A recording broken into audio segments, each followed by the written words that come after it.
How to change Facebook cover photo in private. Let's get started. Launch your Facebook app. Make sure you have already logged into your account. Now navigate to your profile page.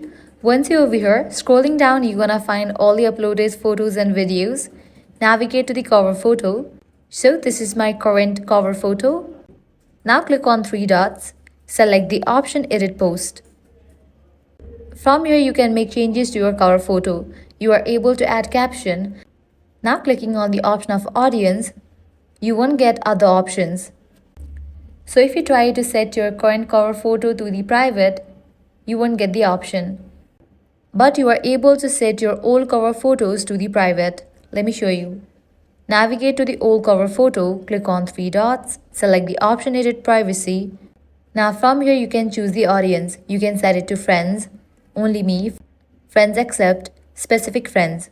So at the moment you cannot set your current photo to the private, but you are able to set your old cover photo to the private. That's a wrap for this video. If this guide helped you out, don't forget to like, share and subscribe.